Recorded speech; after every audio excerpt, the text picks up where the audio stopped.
Hello, and welcome to the Pottervision podcast, the podcast where every other week, myself, Lukas, Kirkby, and another person, that's called Tom Lawrenson, we look at a chapter of the Harry Potter books and we review it and discuss it and talk about other shite as well. This week we're on episode 111, all the ones. We're on chapter 16 of book 5, In the Hog's Head. Tom, what's up? In the hog's head. What would we find in a hog's head? In my dream hog's head, there would be an apple, a shiny red apple, placed in the hog's mouth. For the hog has been roasted. Its rump is perfect. My mouth is watering, awaiting to take a bite out of this beautiful hog. Is that what you asked? That is what I asked. Thank you for answering that. For me, what should be in a hog's head? Some teeth, a tongue, maybe a brain, some inner ear cavities. Yeah? A fully working hog. Why stop there? Nostrils. What about on the body of the hog? Skin, shoulders, spinal column. 8 nipples, trotters, knees. I'd be amiss without mentioning a curly tail, and while we're at it, a curly penis. Yes, a corkscrew knob. But enough of that. Starting with smutty pig references. How do you mean? I want to know how you are. Oh, I am Tom Lawrenson. I am a man who lives on planet Earth. I have 10 fingers, 10 toes, 2 eyeballs, a head of hair, a tongue. I have shoulders, I have a chest, I have an anus, I have a penis, I have a gut. Yeah, a big fat gut that everyone slaps about, everyone pushes on. Bit of fun in it, slapping the big fat man's gut. Well, it's not. Because guess what? This man has got feelings. This man has got a brain, a heart. He loves. He cries. He is a romantic. Yeah. Is that what you asked? That is what I asked. I don't know how it's coming out at the end of the on your end, but I'm getting some very interesting answers back for these basic questions. Yeah. But a lot of people don't know is we're very similar, me and you, in the fact that 2 eyes, nearly penis, every body part you've shoulder. just mentioned. Yeah, exactly. Nearly every body part you've mentioned, I've got as well, and I've got my own version. Yeah. That's good to know. Anyone listening, you might be 111 episodes in thinking that me and Lukas are identical twins. We are not. None of our body parts are the same. I have blue eyes. Lukas has brown eyes. I have got long curly hair. Lukas has got jet black straight hair. I have got bulging muscles that would make Arnold Schwarzenegger's mouth water. Lukas is part robot. He has wires going through him. He has a mechanical frame. You can plug him into a mainframe and he can download you anything you want, if you catch my drift. Yeah, but beware, if you want to wire me up to an Apple product, you will need an adapter, because I'm not compatible without a dongle. Well, it's good to hear you're alright. I rang Tom for our scheduled call at, it's supposed to be at 3. I rang him a couple of minutes past, gave him a few minutes grace, and he's lying in bed. And for the next 20 minutes, I just got to see Tom's routine. He took me downstairs to the kitchen. I got to see him make himself a cup of coffee. Surprised we didn't see you brushing your teeth as well. Put my trousers on. Oh, putting your trousers on. And then setting up all your equipment for the pod. Because the thing is, I got up today at like 8 a.m. and I've done things all day. I got back in bed. I was like, I need a bit of rest. Sometimes bed comes a calling me. It comes a calling my name. I'm like, it's like a siren, and I am like a banshee on the side of a rock face, calling me, sweet seductive siren, and I'm no more than your classic sailor, yeah. But unlike these sailors who are horny for women, I am sleepy for bed. Huh? Yeah. So I walk upstairs, take off my trousers, and I climb in the bed in which I love. Sometimes I can drift off sweetly, sometimes not. Right? It's just part of my interest in life. Yeah. But, it was lovely to get a glimpse into that. Your afternoon naps. I, on the other hand, have been doing my German lessons now. As you know, I don't know if I mentioned this on the main pod, but in order to stay in this country that I'm living in, Germany, I have to do a language and integrations course. And the one I'm getting free with work is 4 nights a week, and it's like 3 hours a night. And it's going to be a lot, right? But prior to this, I was set up to... Prior to this, I was doing online lessons and I'd subscribed to do online lessons. But because I'd had a break, I'd racked up loads of credits. And I want to use them all up before I unsubscribe from this thing. So in the Easter holidays, I'm signed up. It's about 40 lessons that I've not used up. So I'm like full-time studying German this week and next week. Wow. By the end of next week, you will be... a German pro. You'll be like Hans Zimmer. You'll be like Christoph Waltz. Christoph Waltz. Other famous Germans can I think of? You'll be like Arnold Schwarzenegger. Joseph Goebbels. Why would you bring him up? I thought that's where you were going. Can't we go a week without you bringing up that atrocity, that bloody horrible regime? Jesus Christ. I thought that's where you were going with it. You're mad if you think that. Yeah.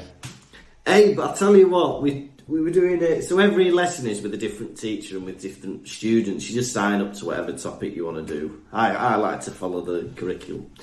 But anyway, so there was, I think there was 3 of us in this one lesson, right? And one of them was a Ukrainian refugee. Right, and there's a lot of them doing these courses because they've moved to Germany because of the war, and now they're trying to learn the language. Right, but the whole lesson was about about culture and like going on holiday and stuff. And there was a bit of a mishmash between what the teacher was trying to achieve and the answers this refugee was giving, because she was quite sad and homesick. Right. Yeah. So the guy'd be like, "Oh, what tourist attractions are there in your hometown?" And she was like, "There isn't any. It's getting bombed." And he was like, "Right." And then keep it light, love. This is Germany, land of humour, land of fiestas.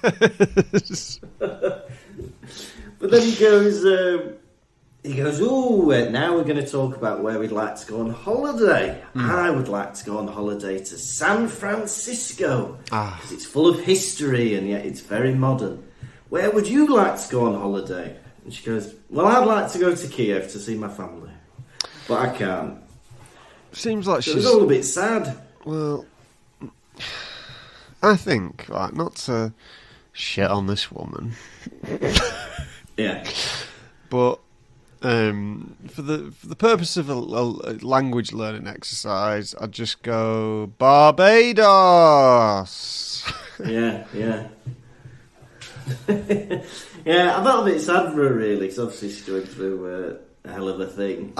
Maybe it's not the place to do it. I did an improv lesson once, and you were just meant to they put us. It was like the first lesson ever, and they put us in twos. And what you're meant to do in this little game was you just meant to I don't know what the hell we were doing, but just like say things to each other, get into the habit of getting things off your chest and just like saying a sentence, them saying a sentence, yeah, just of like imaginary stuff. And I said something like, randomly, oh yeah, in character or something with this mad woman, this mad person. I was like, maybe we could go to a rave. And she had to stop. She goes, no, I won't be going to a rave because I'm 38 and that is not something I'm interested in. And I was like, oh, this is a bloody fun game, this is. I remember, I don't know if I can tell this story, but I'll change details. We were doing a workshop once. I don't know if you were in this, but I was doing a workshop and it was about like sharing things and stuff and personal experiences. And I was like, right, I want everyone to, share something that other people might not know about you. And this guy, he did this story about the time he did a crime that people didn't know about, and the fact that the police were called and stuff. And it was like, bloody hell, that's not, I think we were talking about, someone's got a scar, or someone's been on holiday, or can juggle 3 balls. But yeah, he got really serious and made everybody sad because of what had happened. And it's just not the vibe of the workshop. If you're interested, if you'd like to kill the mood, why not take in a beginner's improv lesson in Manchester? Comedy Sports, you could get 10 sessions or 8 sessions for about 120 quid or something like that. Yeah, you can just rock up and spoil the fun if you fancy. I know. And I remember someone talked to this bloke and he's like, well, I've paid my money so I can say what I want. It's like, well, you can't say what you want. Everyone else is paying money as well. They don't want to be hearing... Well, not just that, but like other inappropriate things as well. It's not my story, I've paid my money thing. I told you that. Well, if I've heard it from someone else who led the workshop as well. Well, I was in a workshop where we're going around a room and we're building a story together by saying one sentence at a time, yeah? A man did this, he went to the shop, he bought some beans, ba, ba, ba, yeah? And then when it got to this one person, he completely derailed the story by making it mental. So you build in something funny, the beans fell on the floor, he tripped on the beans, a baby cried, whatever. And then it gets this man and he goes... and someone run in with a dildo and hits him in the face. And you're like, well, hang on. Yeah. That's got nothing to do with the beans here.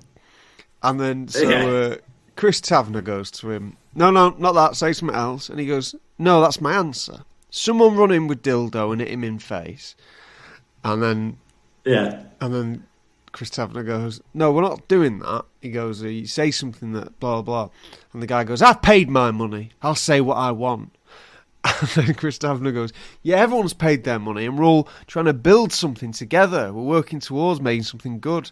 He's like, nah. Yeah.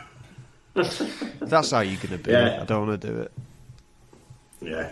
Bloody hell. You can't say what you want no matter how much you've paid. I think people in comedy nights think that as well. They think because they've paid money they can shout out and join in and heckle. But it's like everyone else has paid for the ticket. They don't want to hear you being not very funny.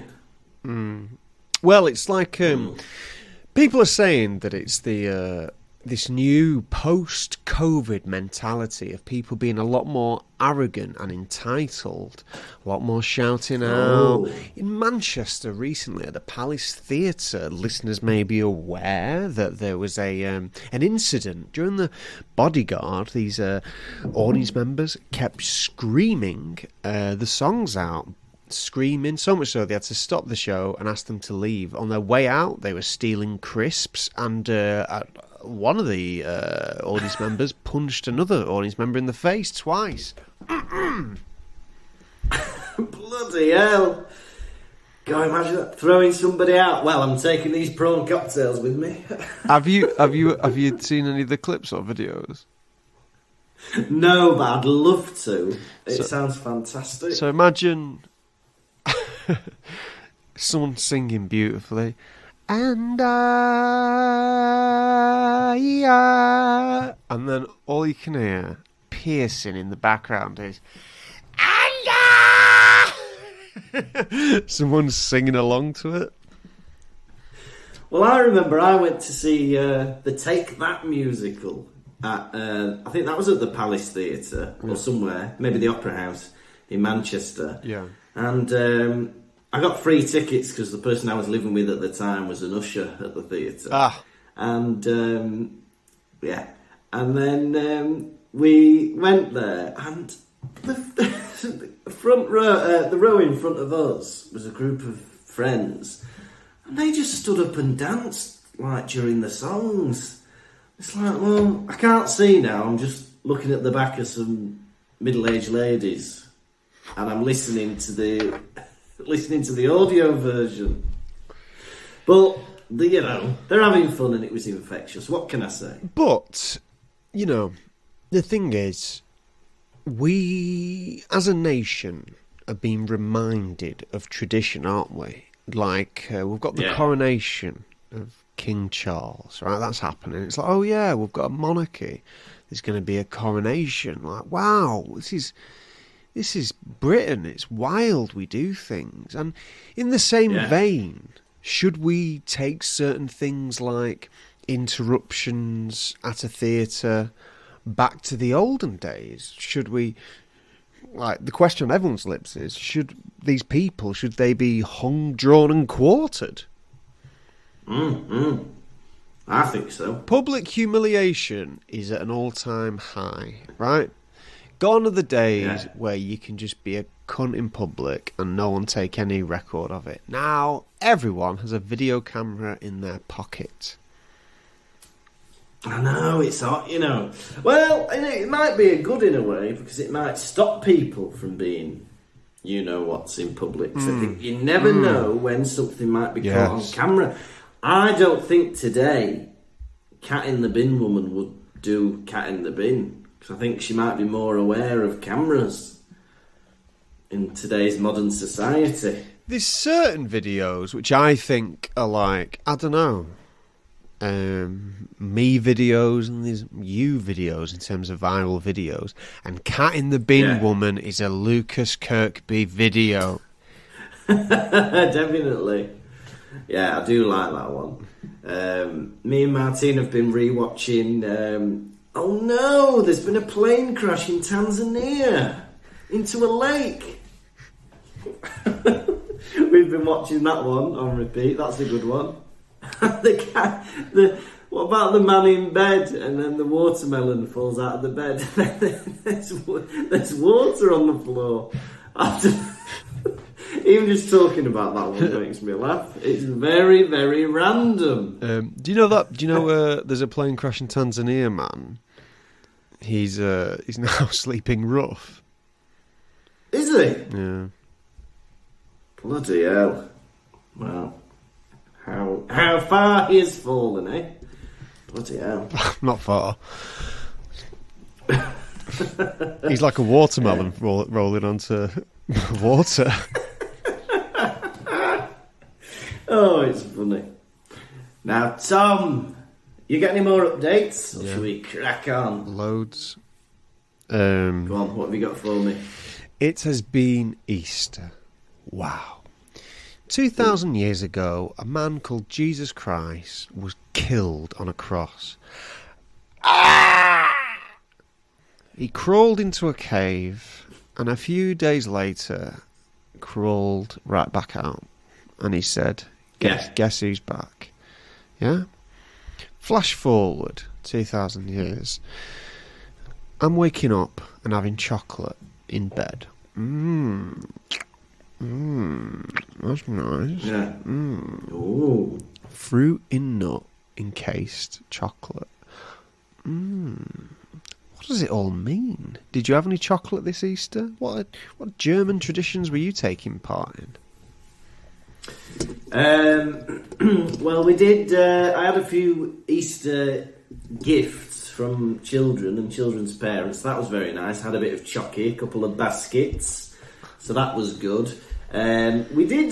The school actually has a New York. Well, not New York. I think it's just an American tradition of an Easter bonnet competition. So all the kids Easter bonnet, an Easter bonnet, an Easter hat, and that had like a nest in it and some eggs and all sorts of things like that. So we did that. Well, that was about it, really. And we gave respect to what's happened. Yeah, so that was about it, really. We just chilled as the Lord intended. Do they have any chocolate eggs over in Germany?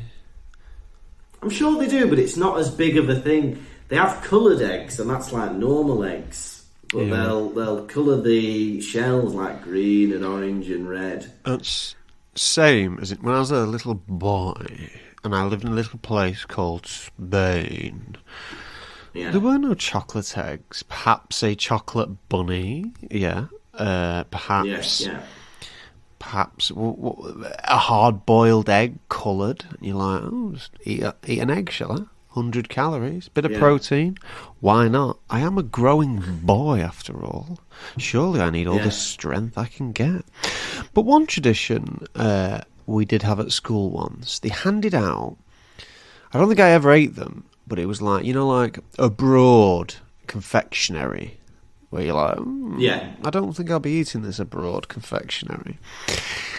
Yeah. But to represent gold, frankincense and myrrh was 3 parcels they gave to all the children. I don't think I ate mine, but the Spanish seemed to love them. And that was an Easter thing? Yeah. I thought gold, frankincense and myrrh was Christmas time. To be honest, I think I pushed the gold, frankincense and myrrh onto these 3 parcels because there was 3 of them. No one said... Oh, that must be Huey, Dewey and Louie, I reckon. No, it's not just 3 things that you can think of, it's different. Yeah. I reckon that's Ed, Ed and Eddie, those 3 gifts. Otherwise, I've been up to things. What I've been doing, I've been trying to get back into reading. I did some reading today. I was trying to retrain my concentration. Went pretty well. What are you reading? The Secret Garden. Hey, that's a great book. Yeah. Yeah. Is that boy truly poorly? I'm only 2 pages in. And that's it going well. Hey, it's gone fantastic. I've read 2 pages and only had to look at my phone 4 times. How is your car? Or it's bad. Or as the Germans say, das Automobil. Ja, und das Auto, ja. Wie ist mein Auto? Mein Auto ist schlecht. It's bad. Well, it was overheating, and then, I don't know if I mentioned this on the main pod, but we had to cancel our holiday because we were supposed to be driving to Croatia, and it would have cost too much to hire a car or fly or whatever. Because the engine was overheating and it was bad. But, like with many of my problems, I've decided just to leave it for a bit. I've not really rang a mechanic. It's just left parked outside and we're just not driving at the moment. But I think I'm going to get a mechanic to look at it, and if it's going to cost a lot of Geld, as they say in Germany, gold or money, I'm just going. Sometimes you got to know when your time is up. You got to know when to hold 'em. Know when to fold 'em. It's Kenny Rogers, R.I.P. Now, Tom, wait. I've also been trying to retrain my concentration to get back into television. So, cause sometimes I find that hard to concentrate on television. I've started watching Ozark. Have you ever seen Ozark? I've never seen Noah's Ark. You wish. What is it? Noah's Ark? No. Ozark. Ozark? No, what's Ozark? Oh, it's a Netflix show. Listeners, if you listen to Ozark, DM Lukas directly to tell him how good it is. Flood his DMs. Yeah. Is it a bit like pole dart? I've been saying this.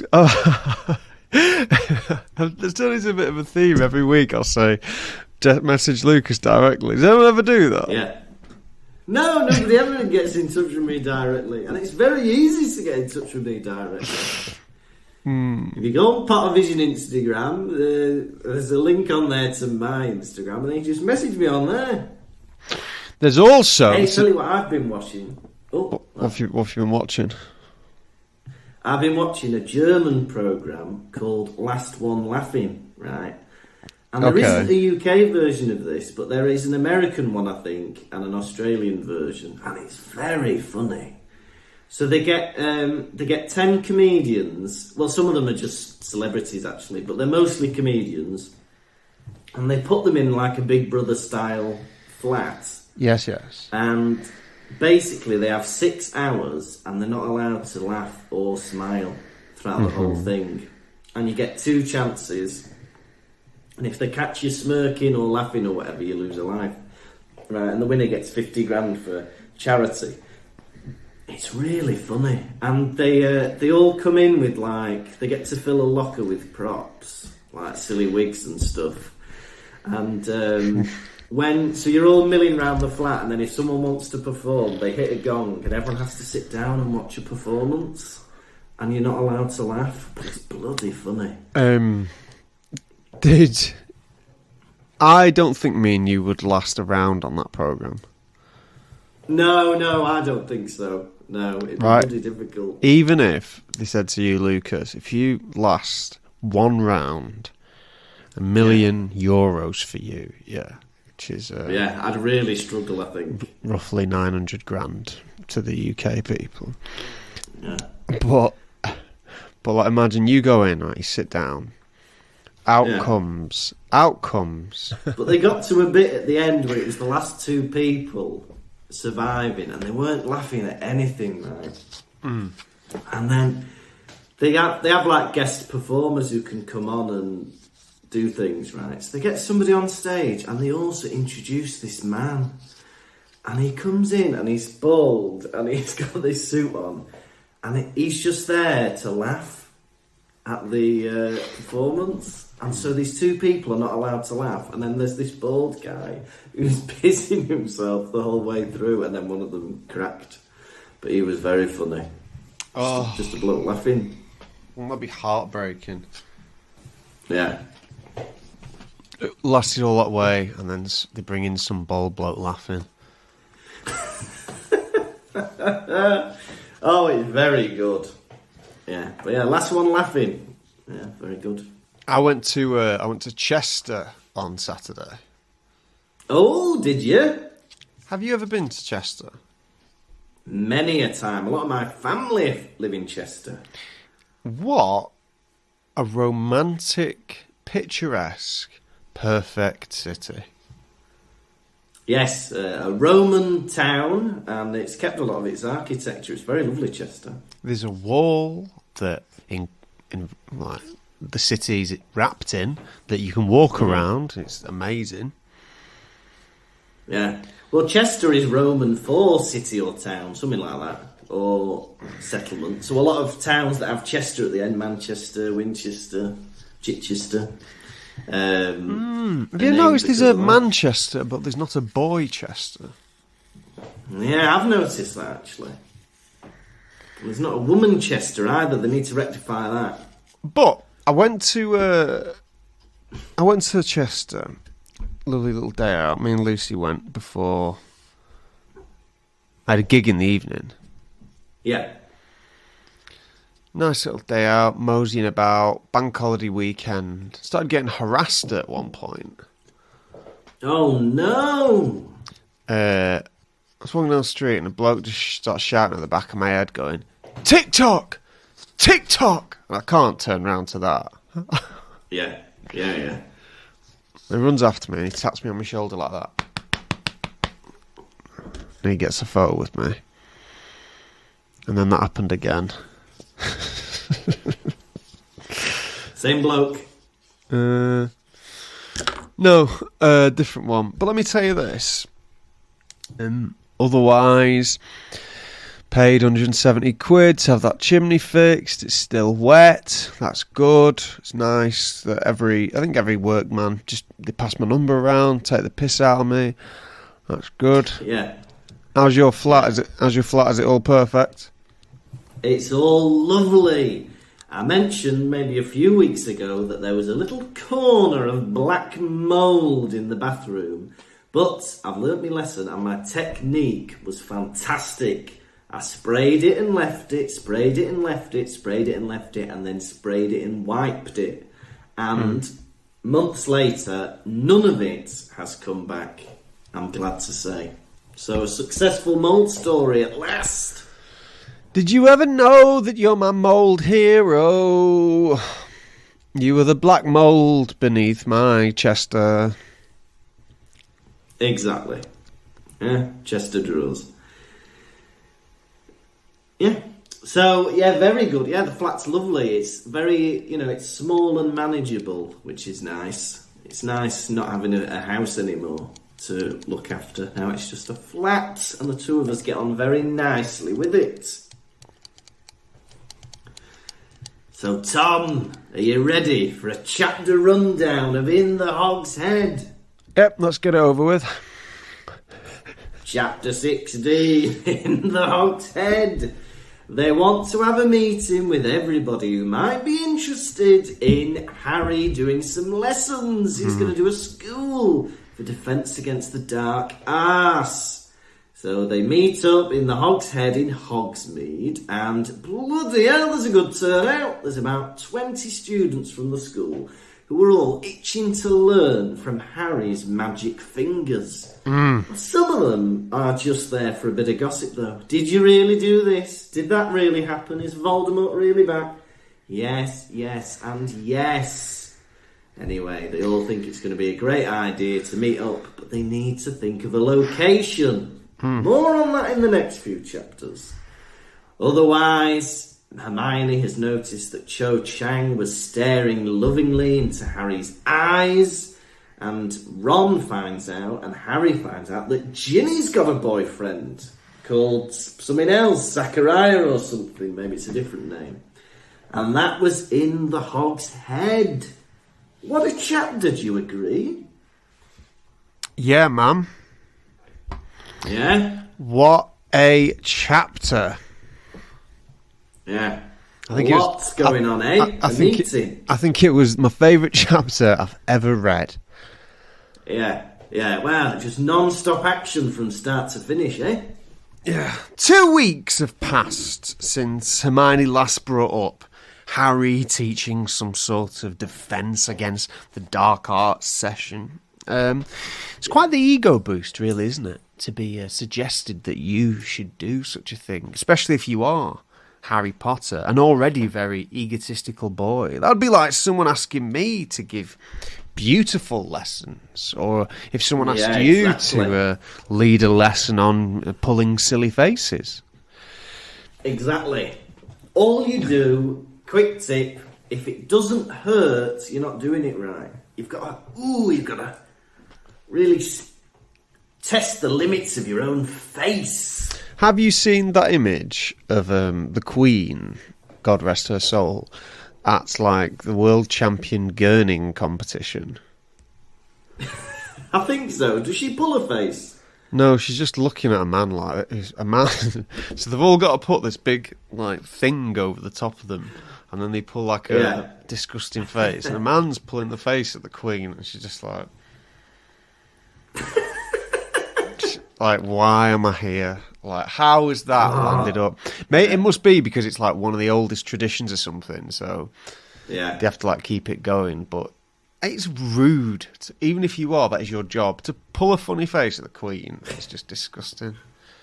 Well, we've got all sorts of like weird old competitions in the UK. There's worm charming, where you have to like play music and wait for the worms to come up out of the ground. There's cheese rolling as well. There's all sorts of rubbish. It's Britain. Yeah. Or like bog snorkeling as well. That's another one, isn't it? Going through mud with a snorkel. Yeah. But yeah, Harry has been asked to teach other children his own age. And it's strange teaching people your own age or older. I remember when I used to teach improv from like the age of 19, 20. And sometimes you'd be teaching people in the 60s, and I'd always feel a bit odd about that. Yeah. A bit like, well, you know, what they might think, what can he teach us or whatever, I don't really know. It definitely took a bit of getting used to, and I think sometimes it took people a few sessions with me to like realise that I didn't know what I was teaching about. Well, it's the classic saying, isn't it? You can't teach an old daft dog new tricks. Yeah. Yeah? Well, I'm going to try, alright? I'm going to try and teach you old daft doggies a few new tricks. What was the last thing you taught an old person? Maybe how to do a long form improvisation. So how to do like an hour long thing. Having said that, I did walk past these two old people today, and I did pull horrible faces at them because I was trying to cross the road, and they weren't getting out of the way on the pavement. Like I was on the road, and I needed to get onto the pavement in front of me. Yeah, yeah. They're just moving so slowly. They weren't that old, this duo, and then so I pulled. Oh, did you? Proper gun. Yeah, but yeah. The thing is, in life, that is to be expected. Don't get out of the way, you're going to pay. Yeah. If you're not going to get out of the way of some young man trying to get on the pavement, you're going to get this. You're going to get a nasty look and maybe a glare as well. Yeah. I'm interested in seeing Harry's teaching style.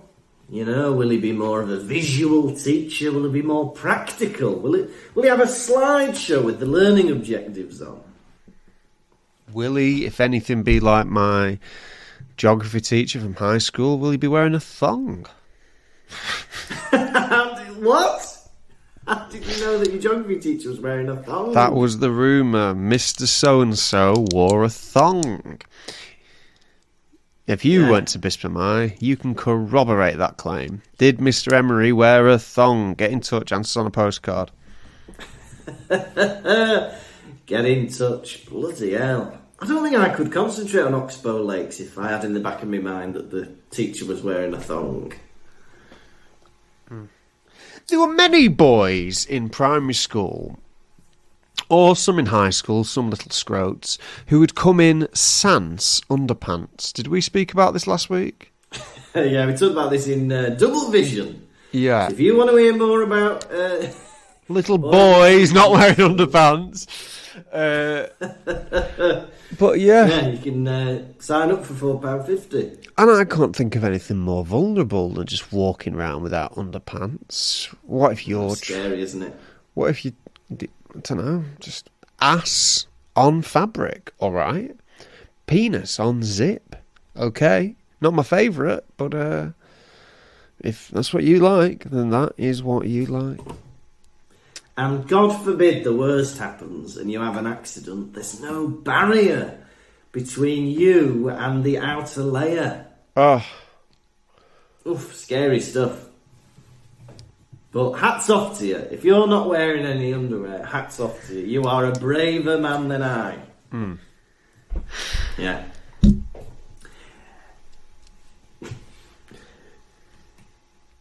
Ron is defensive about Hermione messaging Crumb, right? So apparently she's still in contact with Victor Crumb. Yeah. And he don't really like that. But like they said in the fourth book or the fourth film, he should ask her out then, shouldn't he? Yeah. Instead of getting all gel. Yeah, it's possessive. And also, Yeah, there's no inclination that they're having romantic conversations. Why can't they be platonic, you know? Like, why is this such a problem? Why is it... any of them need to be romantic? Can't they all just be serious? The Dark Lord is trying to kill you. Start thinking with your head rather than your genitals and anus. Yeah. Or your heart, as you could have said. Well, I know the Dark Lord is here, but it's often in times of great peril and danger that you seek the comfort of those beside you, maybe romantically or otherwise. But this is the big payoff, isn't it? We got to wait another couple of books before they finally get together. But they're planting the seeds, aren't they? Ron's a bit protective over her, a bit jealous maybe, of her sending little love notes to Victor Krum. Yeah? I don't know. But it's all a bit romantic, this chapter. There's Harry and Cho, there's Hermione and Krum, and there's Ginny and her new BF, who I can't remember the name of. Was it Zachariah? No. Was somebody. Michael Corner. Was that his name? Yeah, Ginny's new boyfriend is called Michael Corner.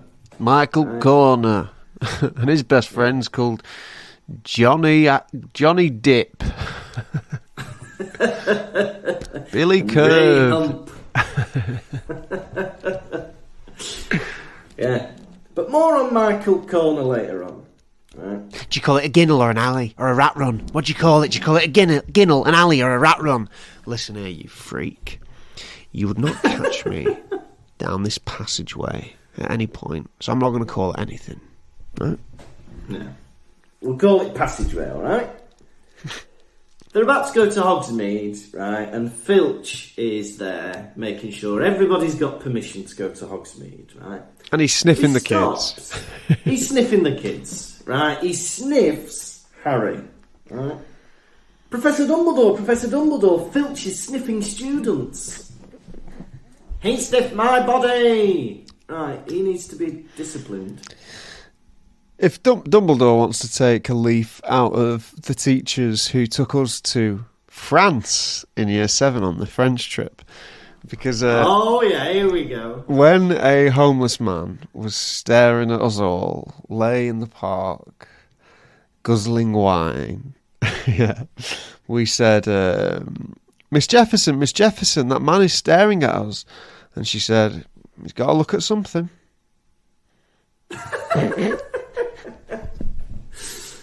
Professor Dumbledore, Filch is sniffing the students. Well, he's got to sniff something. He has not got to sniff anything, Professor Dumbledore. Right? Look, you can see his nostrils flaring from the tower.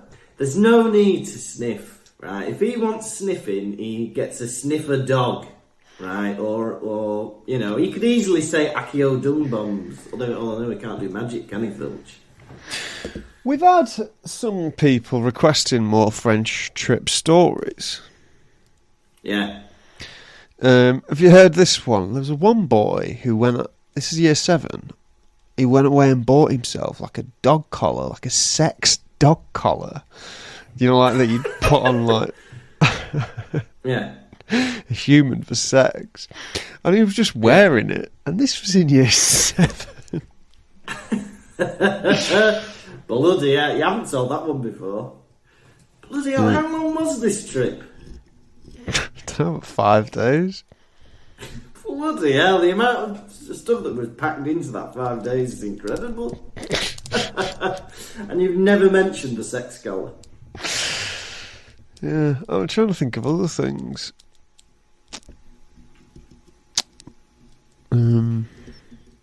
Yeah, we went to Paris with school, but we were all just very good. Did you really? I don't think anything out of the ordinary happened. Do you remember what stories I've told? Because I don't want to retell it. I do not remember what you said 100 episodes ago. I've forgotten what the French stories are, or were. I remember Gravy Granules OPEC. I remember Gravy Granules. Great story. They're laughing at you because you don't know what gravy granules are. That's the one story I remember from all these episodes of Pottervision. Did I ever tell you what happened in like these French trenches? No. So, this is wild. This is. I feel like I may have told it because it's such like a little story. So I was a little boy and I was with some other lad and I said, I really need to go to the bathroom. Yeah. And he said, all right, I'll keep watch. And I'm in the trenches, these dig dugouts, this like, on the beaches, the beginnings of where Saving Private Ryan is filmed. Right. Oh, yeah. I am in this little concrete shelter that's been built for war, and I am, for lack of better expression, I'm having a wee. Yeah. Yeah. And this other lad, so I finish, and this other lad goes, okay, now you watch out for me. Yeah. He starts having a wee. And immediately, people start coming towards us, and I bottle it completely, and I run off. Instead of going... Instead of going, wrap up, I just leave, yeah? This girl with one hand then goes into the, where he'd been, this enclosure, I forget what it's called, this dugout, and she goes, oh, it stinks of piss! God.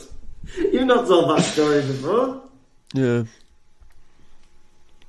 Bloody hell. And that was the first time I think I'd ever met anyone with one hand.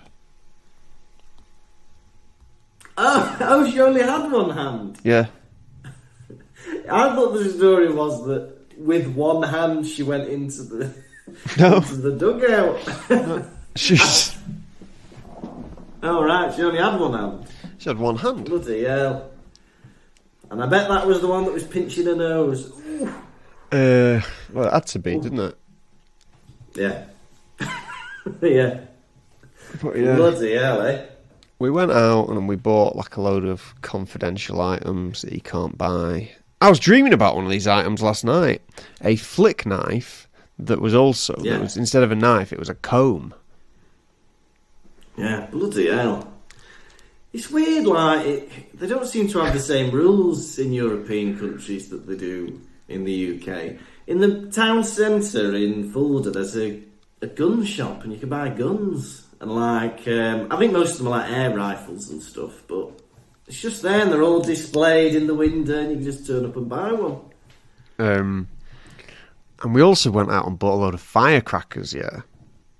Oh, yeah. Bought a load of firecrackers and we thought, this will be genius.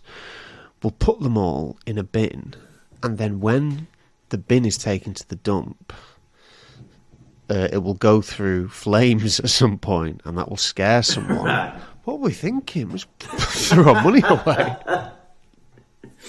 Hey, we'll put that in the bin and then we'll imagine what it's like when it arrives at the dump. That'll be good. We could have had the same effect not putting it in the bin, if you wanted to just imagine that.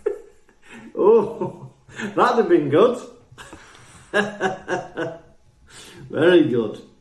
Hey, I tell you where I did go last week. We went to a museum and they were like, hey, we've got Oatsy or Urtsy or something. DJ Oatsy. And it's like, do you know? No, not DJ. Hey, baby. No, that's DJ Oatis. Anyway, Oatsy or Urtsy or whatever is like one of the oldest human bodies ever or something. It's a bit like Cheddar Man or Lindau Man. And we were like, bloody hell. And it was in like this big like airlocked cage that you could only look through one of the windows of. Then later when I googled it, it said that he'd been in Italy for the past 40 years. So I don't know if it was true that it was actually him or whether it was fake. Because it was a bit unusual that he was there and nobody was looking at him. But they were like, this is him! Claiming it was the guy. What a strange story. What does it all mean? It was DJ Otis. Hey, I tell you what, I warned you about this last week. When Hermione said the V word, Voldemort, last week I said, you watch, she'll be saying it every bloody 5 minutes now, she said it once. Yeah. And it's true. Yeah. She can't stop saying it. Scaring everyone. Just because you can say it doesn't mean you should say it. Yeah? Yeah. Think. There's words I can say that I shouldn't say. Yeah. The acronym you need to remember is think. T, is it true? H, is it helpful? I and N, something. K, is it kind? And if one of the answers is no, don't say it. Alright? I think N is needed.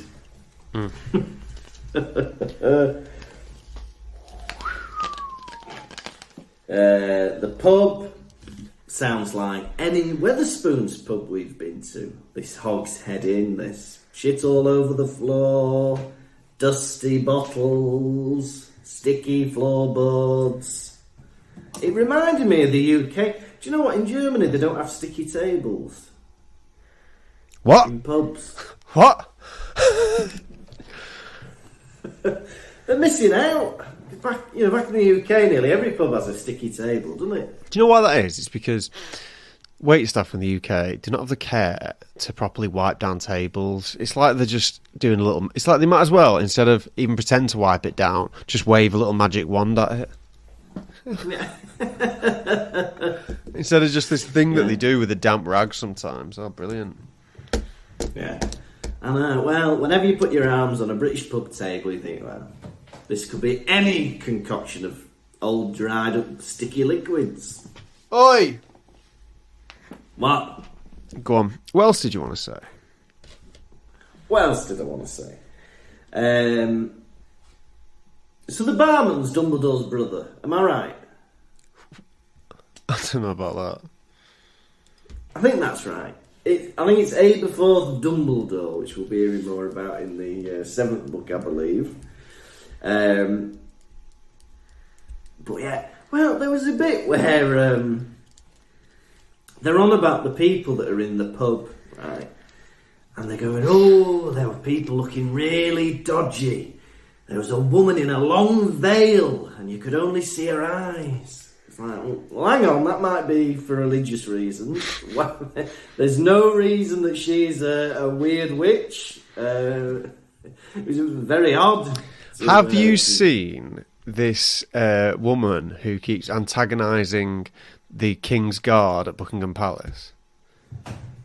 No. There's this lady, and she's come up on my feed quite a lot, but she keeps antagonising. You're not allowed to touch the reins of a horse that is part of the King's Guard. And she keeps touching them, getting screamed at, and she keeps going too close, and she loves all the attention. Yeah. But she wears... These days, she's going to get shot or stabbed or something by a guard. She wears a headscarf, and she's got a big grin. Anytime someone screams at her, she grins her head off. She loves it. But then someone said to her, Jesus Christ. She went, don't you dare take the Lord's name in vain. Funny. She sounds very funny. Does she do other things as well? She encourages everyone else to touch the horse as well. She grabs people's arms, like tourists, and she drags them to the horse and forces them to pet it. That's fun. A good bit of British fun, eh? At the Buckingham Palace. Very fun. Well, they're unnecessarily aggressive, aren't they? Like, don't you dare touch a Queen's Guard! I don't think so. I like it. Yeah, well, you would. What the fuck does that mean? I don't know. You would. I thought I'd start a fight with you. Oh. What a fantastic turnout. I think if while I was at school, I'd started self-defence lessons, I don't think I'd have got 20 people turning up.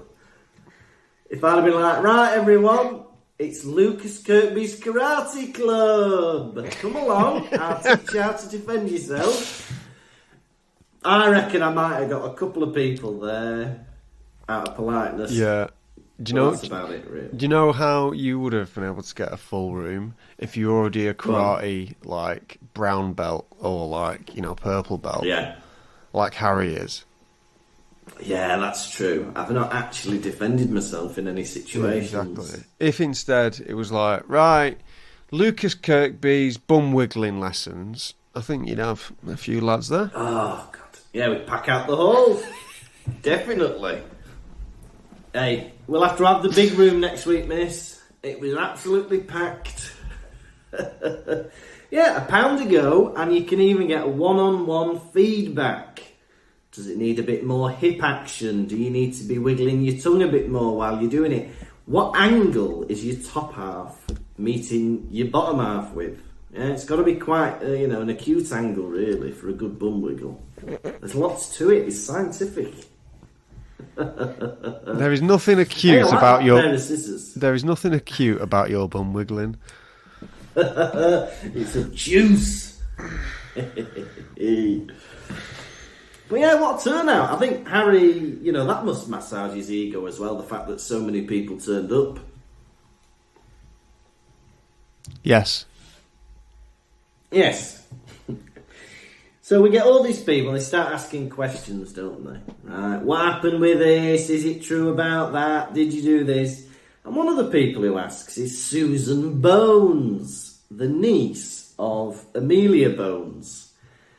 And Stephen Fry gives her the most stupid sounding voice for the most unnecessary reasons. I don't know why. He's like, oh, Amelia Bones, why do you not see the rest of it? He does. He makes it sound like that. He makes it sound like Jonathan Wass.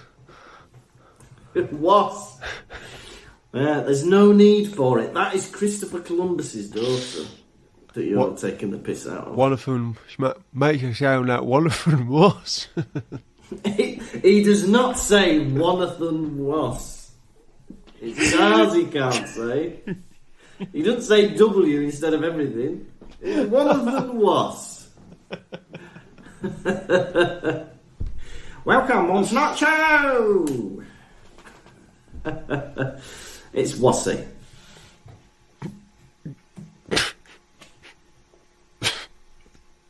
What else have I got? Fred and George threaten to shove a metal rod up Zachariah Smith's ass. That happens. You going to jail, Zachariah Smith and Fred and George. Hey, I like that Ginny's coming out of the show. They kind of explain it away later. They're like, oh, well, she used to fancy Harry and now she's got over him. She's not so shy in front of him anymore. She even does an impression of Umbridge in this chapter, which I thought was very funny. She just a bit get of everyone's attention. a bit of personality coming out of Ginny. Thank God, it only took 5 books. Finally, we're getting a bit of the real Ginny. But, I mean, imagine being the youngest. Because all the other Weasley boys, they're all older than her. And they're all, like, quite dominating characters, aren't they? Like, Fred and George are a nightmare. Percy's a nightmare. Bill's got his own thing going on. Charlie's got his own thing going on. Ron's Ron. And then you've got Ginny, who probably can't get in a word edgeways. With her mum shouting and her dad being silly. His inventions. God, you're right. God. I am, aren't I? How many metal rods shoved up Zachariah Smith's arse are you going to give this chapter out of 5? It was boring, but in a good way. I quite liked reading it. No, it was boring, but it was short. Thank you for that, Yeah. J.K. Rowling. It was alright, this chapter. It was good, a bit of like romantic stuff going on, things with Harry and Cho slowly developing, this idea of Dumbledore's army coming together. I quite like the way it's going. I think we do have to get used to the fact that this book is slower paced than previous books and it's longer. I'm going to give it 3 metal rods up Zachariah Smith's ass out of 5. Fantastic. For me, this chapter was tantalising. It was enticing. It was any other word that would match nicely with those two. Had everything that you wanted from it, child romance. And for me, had more, of the things I'm into. Maturing. Taking things into one's own hands. Meeting below a pub with some friends, some well-wishers, some people a bit sceptical of you. I love this chapter, and I can give it no score lower than 5 metal rods out of 5. Fantastic! Right, are you ready for quiz?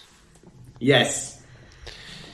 Quiz, this is your quiz. I'm the quiz master, you are the quiz boy. I'm the quiz master, you're the quiz boy. Quiz master, quiz boy, quiz.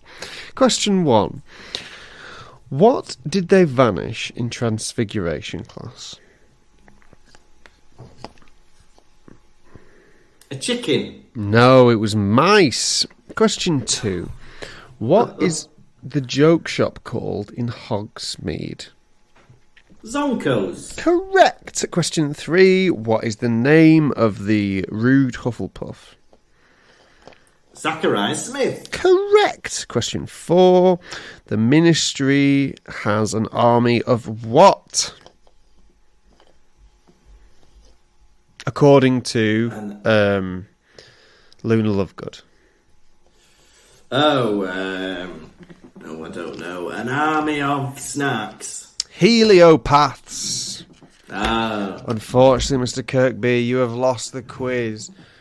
That was the quiz. I'm the quiz master. You are the quiz boy.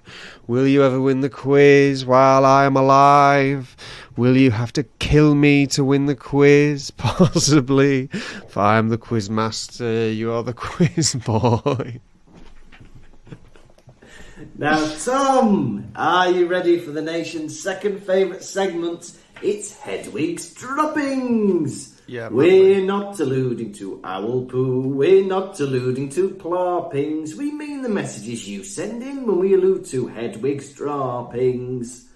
What's in a beak this week?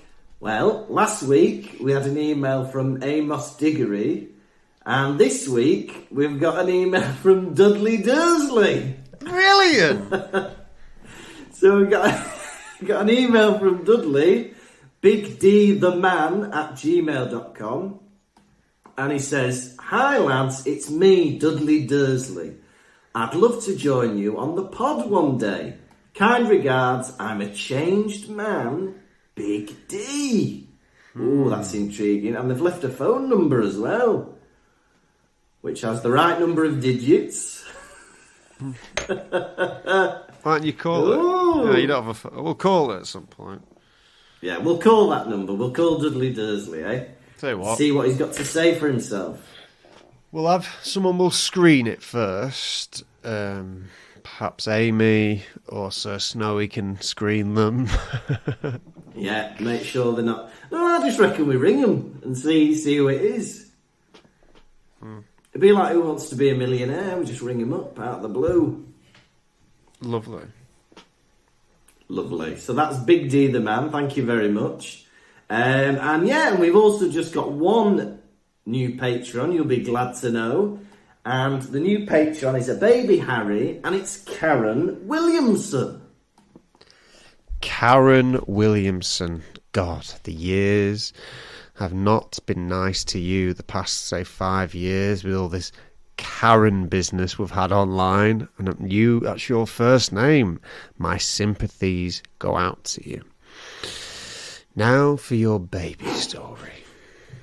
Karen, you are the child of a milkman. This milkman is doing his rounds. Unfortunately, he has to take you with him for some reason. And he has to feed you along the route. You'll lay between your daddy's legs, and he is warming some milk in a sandwich bag under his armpit. Once the milk is warm, he pours it into your mouth. What a treat for the daughter of a milkman. He stops off at one of his destinations to deliver some milk. He gets off the milk float, walks up to someone's front door, places the milk down on their doorstep, but unfortunately there is some ice. He falls, slides backwards and bangs his head on some paving slabs. He is unconscious. Some neighbourhood cats have crawled on to the milk float, and they have smelt the milk around your mouth. They are now scratching at you. Oh, cut. Ah! Cut. Ah! Who is round the corner with an air rifle? Me. I point the air rifle at the milk float, but I've been a bit wavy. I've had some medication that was not intended for me, and I am swerving. I'm swerving. I shoot the cats. 2 cats, 1 bullet. I approach the milk float to check upon you. You have scratches and a combination of your blood and cat brains all over your face. I hold you up in the air and...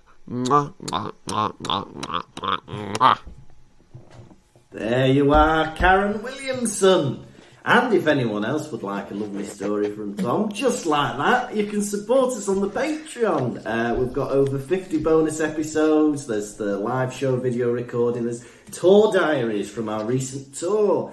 And we've recently been doing the new memoirs from Tom Felton, Beyond the Wand. So we're doing a 2-part special all on his new autobiography where he's talking about all things Harry Potter, being on set and all that stuff. So that's a good bit of fun.